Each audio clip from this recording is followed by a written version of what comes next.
This podcast is made possible by you, the supporters of WPLN and WNXP, Nashville Public Radio. This is the Nashvillager Podcast.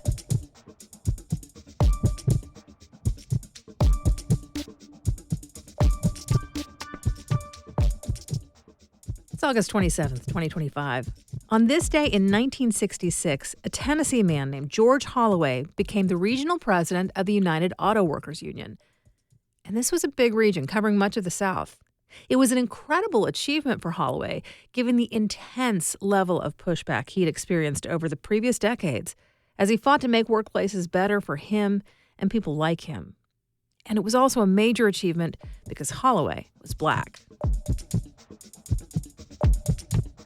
I'm Nina Cardona, and this is your daily digest of what's happening around Middle Tennessee with historical context from Nashville Public Radio, WPLN News.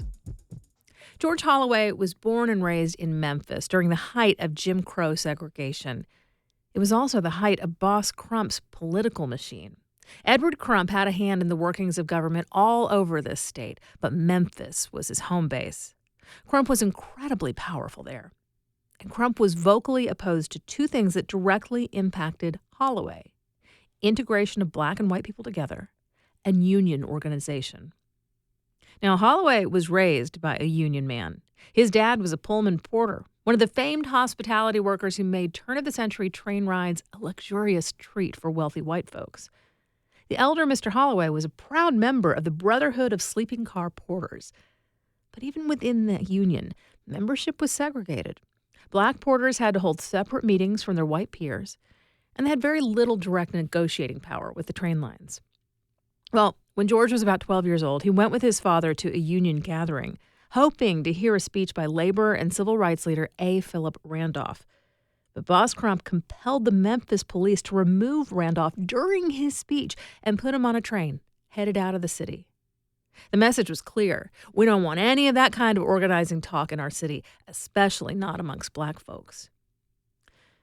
When George grew up and joined the workforce himself, he became a strong advocate for a kind of organizing that went beyond simply introducing unions to Southern workplaces, but that specifically advocated for equitable treatment for Black workers. And that was a very important point because often, even in factories where all of the work could be considered difficult blue-collar labor, there was a definite division. The dirtiest, most back-breaking jobs were often reserved for Black employees. And if a task involved something like operating a valuable machine, well, that kind of work was only done by white people. And of course, those were the jobs that came with better compensation. And so organizers like Holloway started to press for a more equal division of labor within plants, one that gave Black workers a chance to qualify for any kind of job in those factories. In 1940, Holloway led organizing meetings at a Memphis tire plant for the United Rubber Workers and the Congress of Industrial Organizations, or CIO. Holloway spearheaded biracial marches in support of unionization. Those marches were met with violence. White men with clubs beat some of the organizers. Some of the police who were called out in response joined in on those beatings. Holloway was essentially forced to quit his job before the union vote could be held. But that didn't stop him.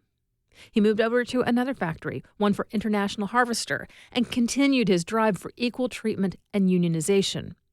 For that, he was rewarded with violent attacks. The windows of his house were smashed. After the Supreme Court's Brown v. Board of Education ruling outlawed school segregation, he and several others in the Black unionization movement led an effort to apply the winning argument's logic to their situation in the workplace. If separate but equal is not okay in the classroom, then you can't make a case that separate career tracks for Black and white workers are okay either. And for that, Holloway came under physical attack from white union members. Blood was shed when he suggested unions support the idea that skilled jobs should be opened up to workers regardless of their race. Unfortunately, I found it much easier to track down information about the abuses that George Holloway suffered than just how he became a regional president of his union. I honestly cannot tell you how that happened. I have to assume it had something to do with white people leaving unions in the South. But I can tell you that Holloway was proud of his fight for equity and a fierce believer in the power of organizing workplaces. He later pointed out in an interview that unions contributed a great deal of money to help make the 1963 March on Washington happen. And he said that he saved his UAW flag so that when he died, it could be draped on his coffin. In just a few minutes, this week's edition of What Wear Wednesday. That's coming up after the newscast.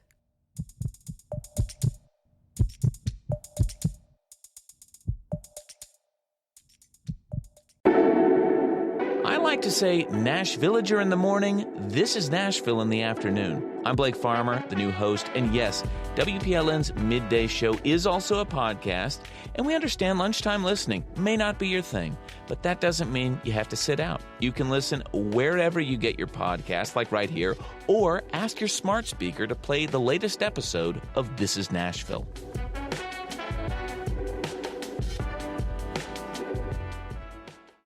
Here's the latest from WPLN News. Federal immigration officials are making arrests from within Tennessee jails at a much higher rate than in other states.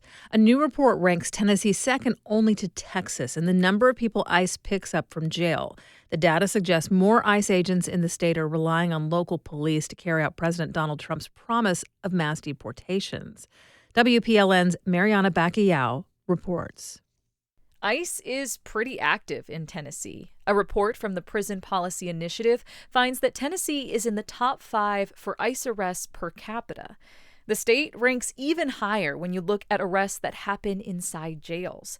PPI spokesperson Wanda Bertram says the data suggests police are arresting people either explicitly so that ICE can pick them up or for other offenses, probably low-level stuff most of the time, and then holding them until ICE comes and takes them away. Those arrests are especially high in Knox County, where the number of people held for ICE jumped from 6 in January to nearly 50 in April. Bertram says non-citizens are more likely to face jail time for minor offenses, like driving without a license. So there are a number of ways that immigrants can be sucked into the jail system for things that I'm sure the Trump administration would like to paint as serious crimes, but are actually very minor offenses. ICE did not respond to WPLN's request for comment. But in a visit to Nashville last month, Homeland Security Secretary Kristi Noem had this to say. The rule of law needs to be enforced and enhanced here in the United States. That's what the American people demanded, and that's what President Trump is following through on. That promise, Noem says, means more ICE agents in Tennessee and in Nashville specifically. Mariana Bacayao, WPLN News. University of Tennessee at Knoxville is the latest in a line of colleges nationwide to receive a false report of a gunman on campus. Knoxville officers received a phone call around 1 o'clock Monday concerning an armed individual inside UT's main library with possible shots fired. A UT spokesperson tells WUOT News that city and campus officers responded to the scene in less than 1 minute and quickly cleared the building. After reviewing the security cameras, no threat was found. A similar fake call was made regarding UT Chattanooga's library last week. Students, staff, and faculty did not receive an alert. Officials are working with the FBI to investigate the call. Tennessee schools now require less red tape to remove kids with disabilities from the classroom. WPLN's Camelia Burris reports on the new process for these removals. Students with disabilities that display highly disruptive behavior can now be removed from the classroom to a more restrictive environment. In the past, teachers needed to complete a behavioral assessment before the removal, per 2022 state law. But the Tennessee Board of Education recently changed that rule to allow teachers to remove students before even starting the assessment. That process helps to understand a student's challenging behavior and provide a plan to fix the problem. It takes about 60 days. Board members say it's hard for teachers to educate students with disabilities when they're being very disruptive.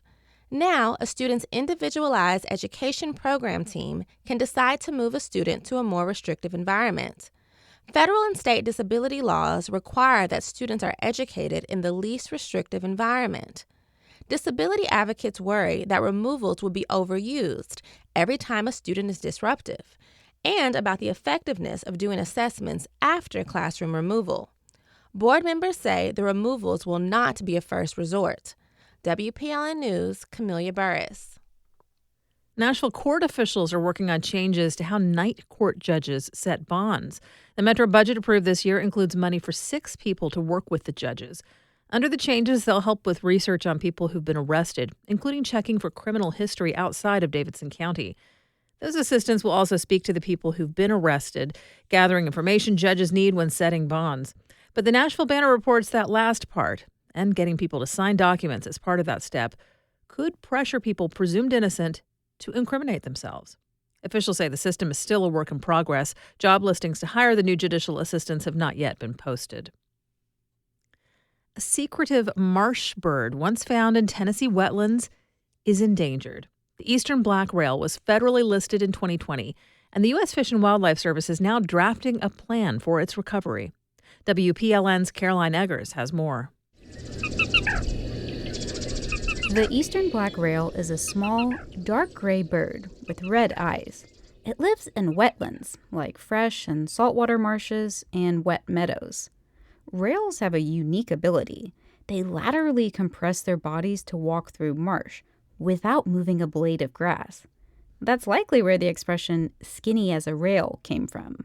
But sea level rise and wetland loss have wiped out a lot of habitat. The black rail now faces extinction.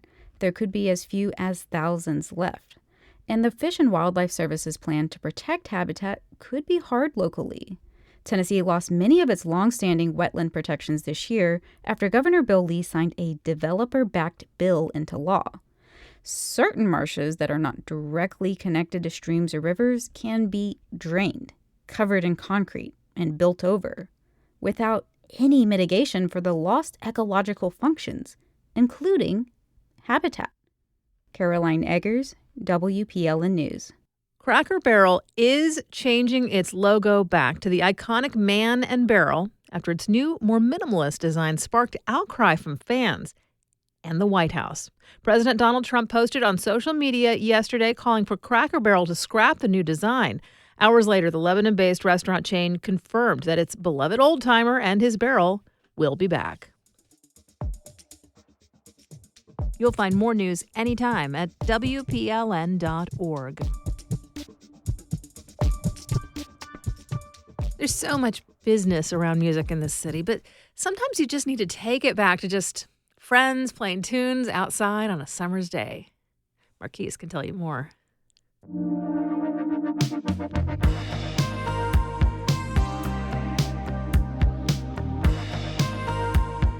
I'm Marquise Munson here with another edition of Nashville Public Radio's What Were Wednesday, keeping you up to date with the happenings in Nashville this week. Event opportunities start tomorrow night with WNXP Trivia at the Blue Room. Friday at the Ryman, Anderson East performs.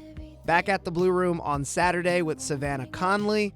WNXP presents Men I Trust at the Pinnacle. Chrysalis performs at the East Room. And join us for WNXP Night at Geodis Park as Nashville SC takes on Atlanta United. For more events, head over to WNXP.org/events.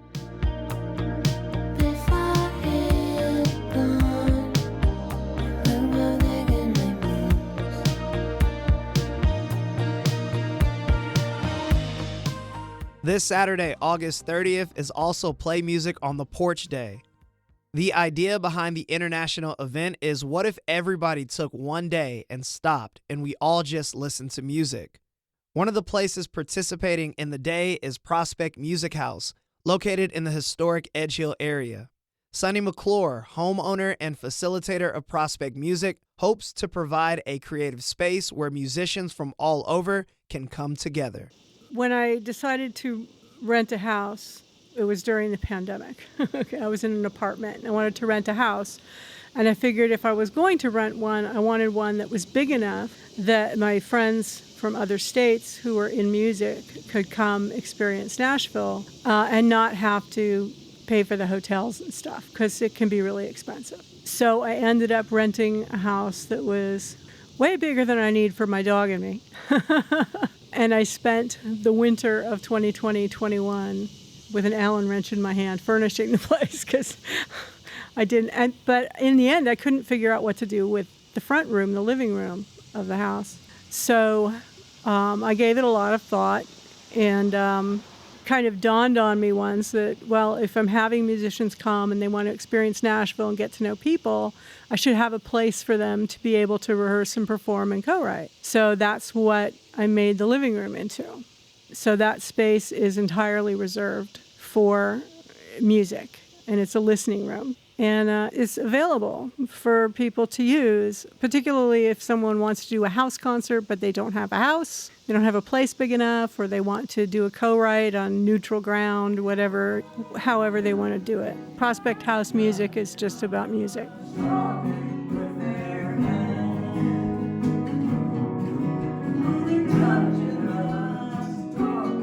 The overall mission is to provide a place where people can come together, create, and perform music in Nashville from all over, just so that they can experience the Nashville music scene without having to pay for hotels and stuff.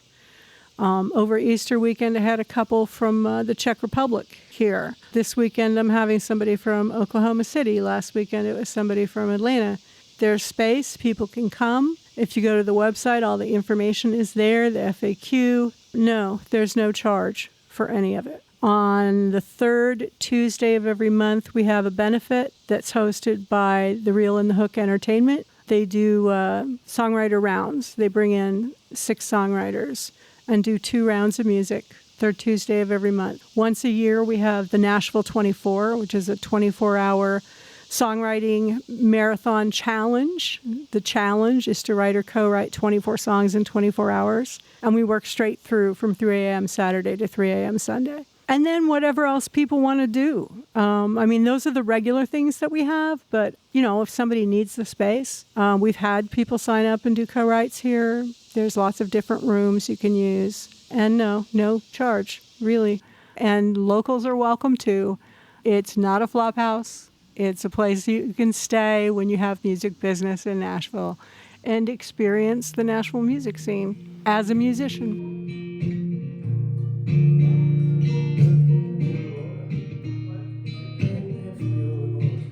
The last Saturday in August has so far been far too hot for anyone to sit out here on the porch. We don't make people sit on the porch when the heat index is over 100.